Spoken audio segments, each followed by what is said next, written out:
한국의 자동차 산업 코리아의 자동차로 까보노 까의 코리아의 까 사물농안 까 털룩대 농안 뭐 도와인 강소면어 게 도와지 밤에 자동차 산업은 까 사물농안가로 한국의 코리아의 주요 성장 동력 산업의 하나입니다. 까톨로 예가로 코리아의 어디가 또때무 수아 성장 동력 주요 어디가 또때무 수아 시대 수아 사물농안 특히 봐야 그러면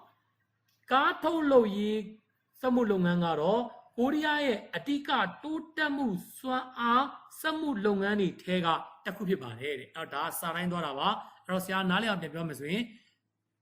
까 사물농안가로 코리아နိုင်ငံရဲ့ အဓိက ကြတဲ့ တိုးတက်အောင်မြင်တဲ့ စွမ်းအားရှိတဲ့ စက်မှုလုပ်ငန်းတွေထဲက တစ်ခုဖြစ်ပါတယ်ပေါ့။ဒါရဲ့မီနစ်တစ်လုံးချင်းပြောပြပါမယ်။자동차 산업은ကားထုတ်လုပ်ရေးတွေကတော့ 한국의 코리아의 주요 အဓိက 성장 동력 တိုးတက်မှုရှိတဲ့ တိုးတက်စွမ်းအားတိုးတက်မှုရှိတဲ့ စွမ်းအား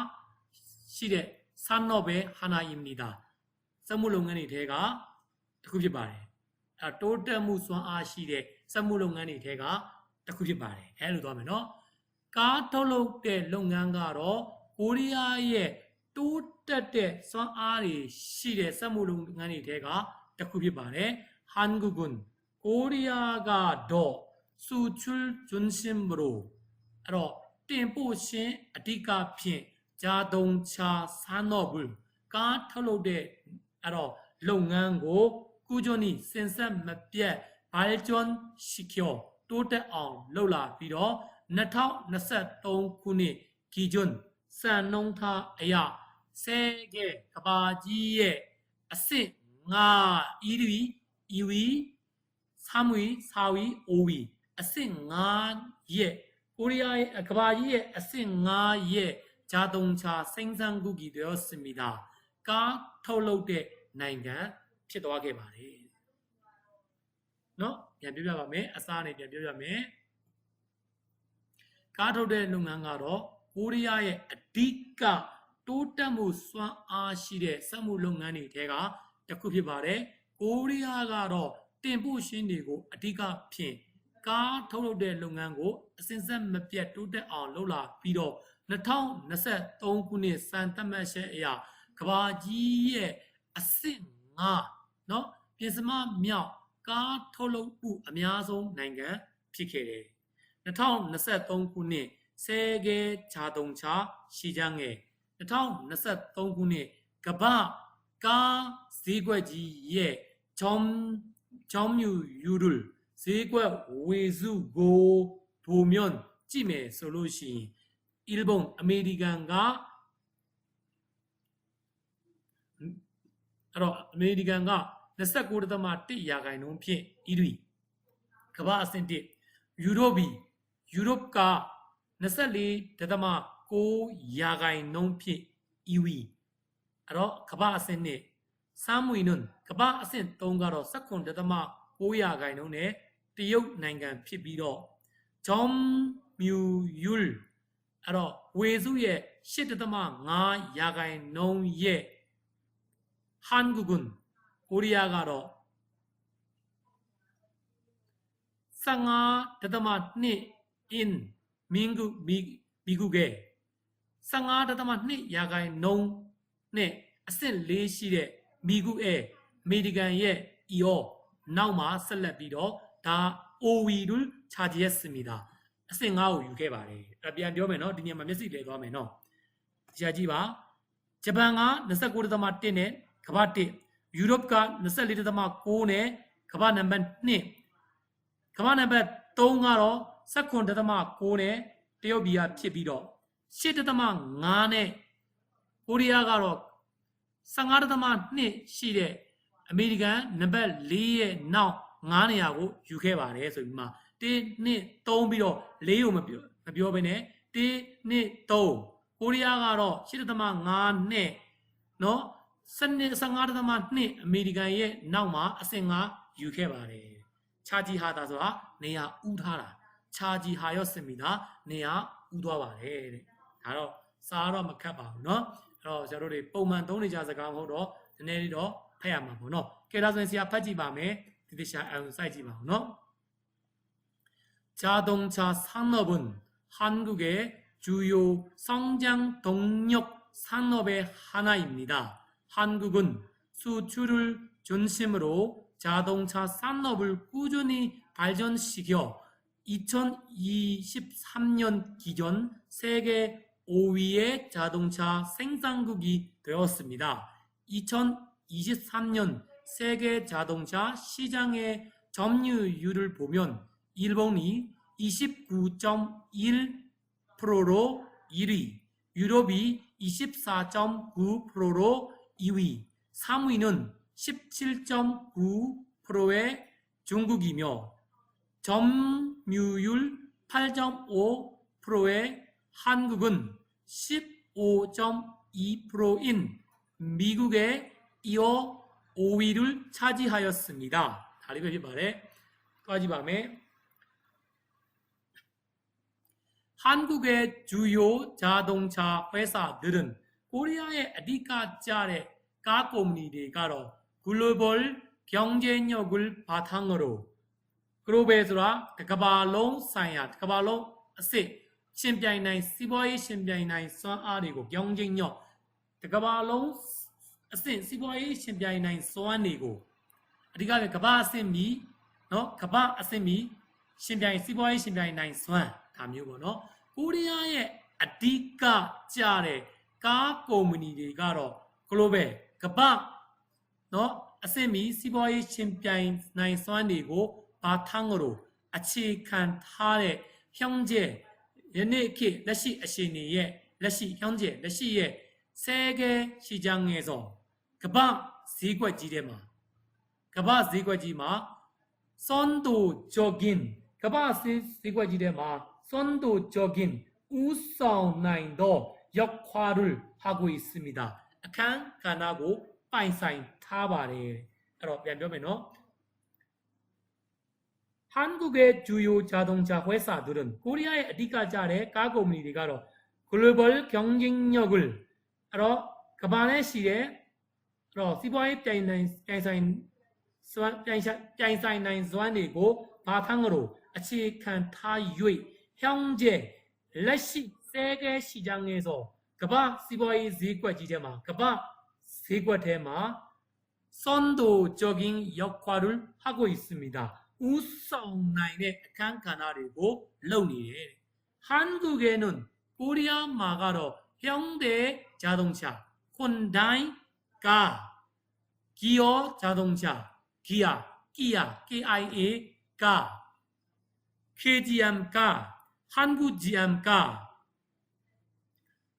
알아 르노 코리아가 등 아사시의 다양한 기업이 송린라의 시바이 코미니들과 알아 기업소라 시바이 농간 시바이 코미니 송린라의 시바이 코미니들과 있는데 11호 그 중에 에리 훈련이야 별아래 현대자동차 다 가공이노 혼다이 기어 자동차 KIA 기아 빈 KGM 한국GM 르노코리아 디 아사시의 가공이 대가 구준 에라이 대가 현대자동차는 혼다이 가가로 2023년에 자동차 판매량에서 가 영마 너 가 영ပမာဏတွေမှာ 세계ကမ္ဘာပေါ်မှာ 3위를 내야또အဆင့်3ကို 차지한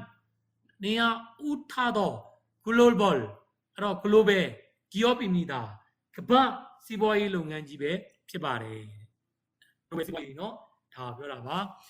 စာလေးတွေကတော့ ပြောမယ်ဆိုရင် ပညာရေးနဲ့ ပတ်သက်တဲ့ ဘူးတူတာတွေ အများကြီး ပါလာပါပြီ เนาะ အဲ့တော့ ဒီမှာဆိုရင် global ဆိုတာ တကမ္ဘာလုံးနဲ့ ဆိုင်တဲ့ 경쟁 ဆိုတာ စီးပွားရေး လျော့ ဆိုတာ ရှင်ပြိုင်နိုင်စွမ်း တကမ္ဘာလုံးနဲ့ ဆိုင်တဲ့ စီးပွားရေး ရှင်ပြိုင်နိုင်စွမ်းတွေကို အခြေခံထားပြီ တနည်းအားဖြင့်ဒီကမ္ဘာလုံးနဲ့ရှင်ပြိုင်နိုင်ပြီပေါ့အဲ့ဒါပြောတာနော်โอเคဒါဆိုရင်ဒီခေါက်တော့ပြန်ပြီးရှုံပြီးရှင်းပြပါမယ်ကိုရီးယားရဲ့အဓိကအဲ့တော့ပြန်ပြမယ်ကိုရီးယားရဲ့အဓိကကားကုမ္ပဏီတွေကတော့ဒီကမ္ဘာလုံးနဲ့စီးပွားပြိုင်ဆိုင်နေတဲ့စီးပွားရေးတွေကိုအခြေခံထားပြီးတော့လက်ရှိချိန်တွေပါကမ္ဘာဈေးကွက်ကြီးထဲမှာအဲ့တော့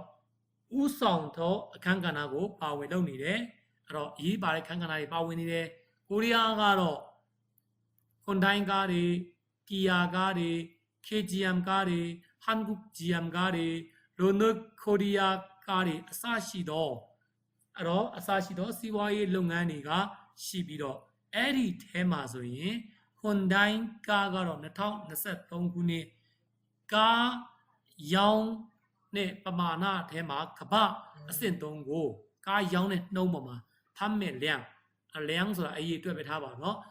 ကားရောင်းရတဲ့အစီးအရေးအတွက်ကကမ္ဘာအဆင့်3နေရာကို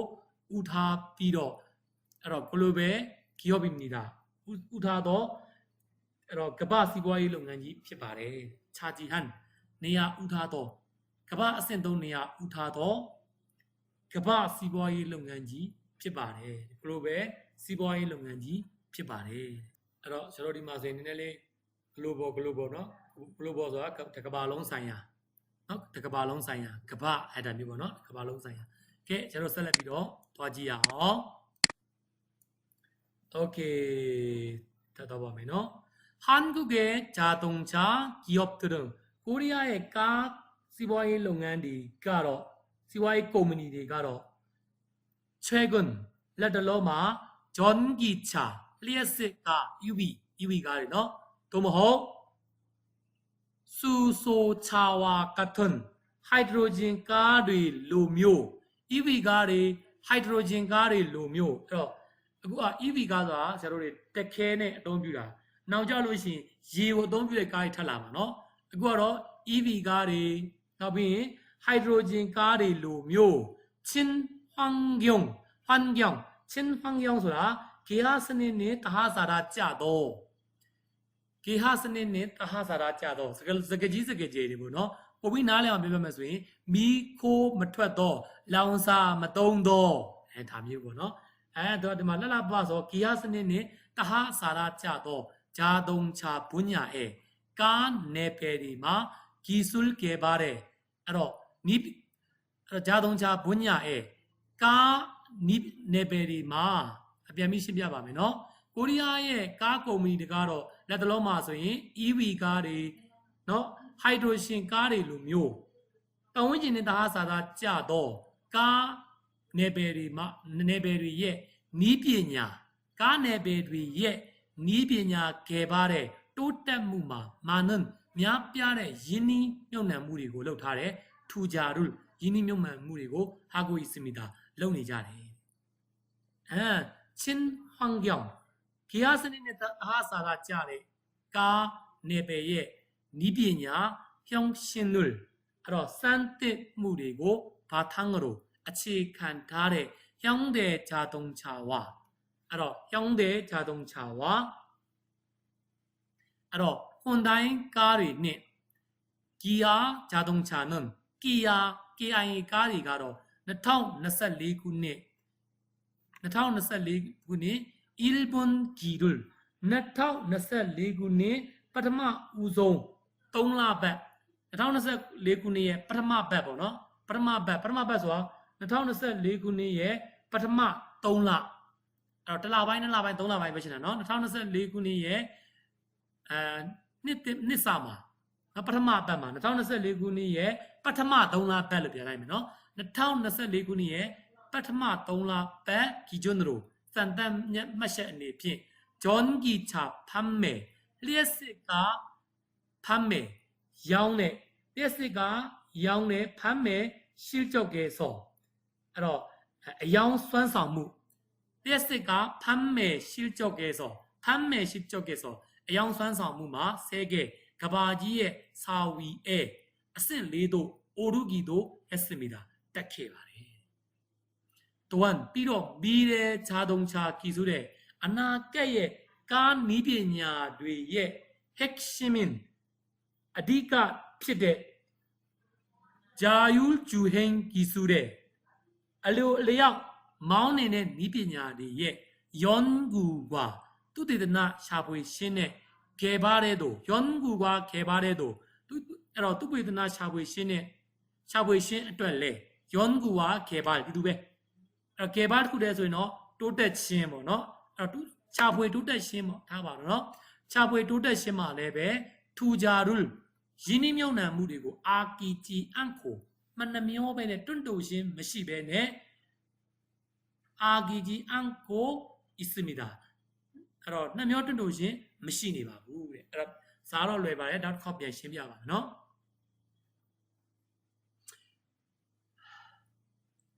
코리아의 각 커뮤니티 가로 라틀로마 소인 EV 가리 나이트로젠 가리 로묘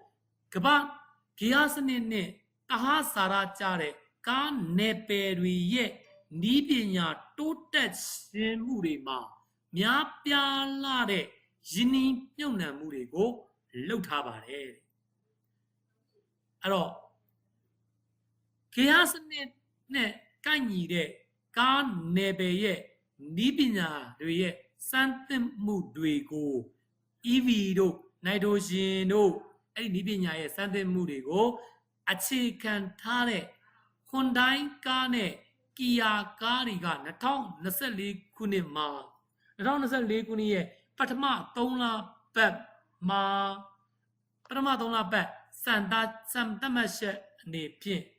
လျှက်စစ်ကားအယောင်စွမ်းဆောင်မှုကတော့ကမ္ဘာအဆင့်4ကိုတက်ခဲ့ပါတယ်ပြီးတော့အနာဂတ်ရဲ့ကားနီးပညာတွေရဲ့အဓိကကျတဲ့အလိုအလျောက်မောင်းနှင်ခြင်းနီးပညာရဲ့သူတေသနာရှာဖွေရှင်းနေမှာလဲပဲယင်းနှမြုံနှံမှုတွေကိုအဲ့တော့နှမျောတင့်တို့ရှင်မရှိပါဘူးခင်ဗျာအဲ့တော့ဆရာတို့ကဒီနေ့ခေတ်ကဘာလဲဆိုလို့ရှိရင် EV ကားဖြစ်သွားပြီ hydrogen ကားတွေဖြစ်သွားပြီအဲ့ဒီ EV ကားတွေ hydrogen ကားတွေကိုကဘာကြီးကိုဘယ်လိုရောင်းလဲဆိုရင် EV ကားတွေ hydrogen ကားတွေကကဘာကြီးကိုကဲတင်နေဂီယာစနစ်ကြီးနဲ့လည်းသားစရာဖြစ်တယ်เนาะဒီမီခိုးတွေမထွက်ဘူးအဲ့တော့ပိုပြီးကောင်းတဲ့နည်းပညာတွေကိုထုံထုံတက်အောင်လုပ်သွားမယ်ဒါမျိုးတွေနဲ့ဒါဒီခေတ်ကလုပ်သွားပြီပေါ့နော်ကိုရီးယားရဲ့ကားကုမ္ပဏီရာဆိုရင်လည်းနေ့ခေတ်မှာဆိုရင် EV တို့ကျွန်တော်တို့တွေ hydrogen တွေလိုမျိုးကျွန်တော်ဂီယာစနစ်နဲ့သားစာရကြတဲ့ကားနယ်ပယ်ရဲ့နည်းပညာတွေကိုဖွံ့ဖြိုးတိုးတက်အောင်